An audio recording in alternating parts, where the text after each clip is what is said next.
шипка.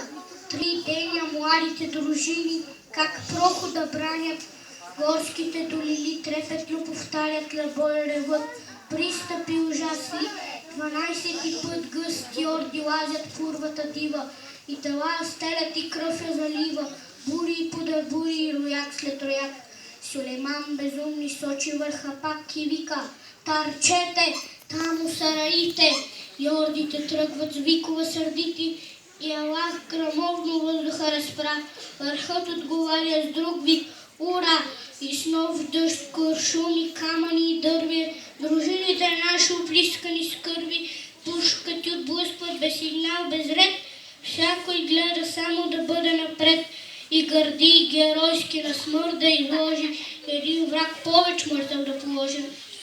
Пушкалата екнат, турците реват, насипи налитат и парат и мрът. Идат като тигри, бягат като овци и пак се завръщат. Българи орловци като лъвове тичат по страшли редут. Не сещат ни жега, ни жажда, ни труд. Штурмът е отчаян, отпорът е лют. 3 дни вече се бият, но помощ не иде.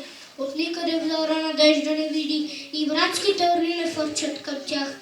Нищо, но те ще паднат, но честно без страх. Като чупа спартанци под кантар на Ксерекса. Талазите идат всичките на Щрекса. Последният напън вече е настал.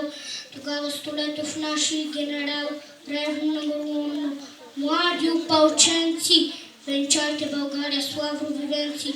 На вашата сила царят повери прохода войната и себе дори.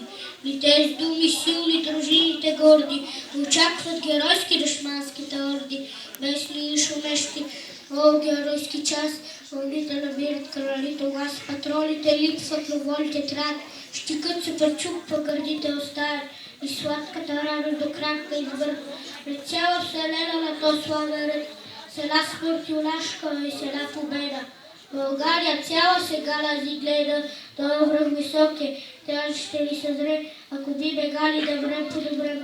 Ама вече оръжие, имах е като умба, всяко дърво мече, всяко и камък бомба, всяко нещо удар, всяка душа плам, камъни и дърви изчезнаха там.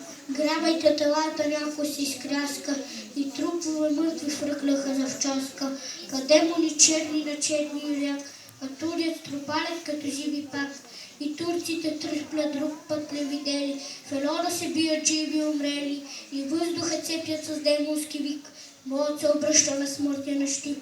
Героите наши като скали твърди, желязното сещат железни си гърди, и фърлят се с песни с нирепата сеч, като виждат Хармон, че умират вече. Но вълни и по-нови от орди дивашки гълтат, потопяват орляка юнашки. И още миг ще падне заветния хълм, изведнъж Радецки пристигна с гръм. И днес йожд Балканът, щом буря зафаща, спомня този ден бурен, шуми и препраща славата му дивна, като някой ек.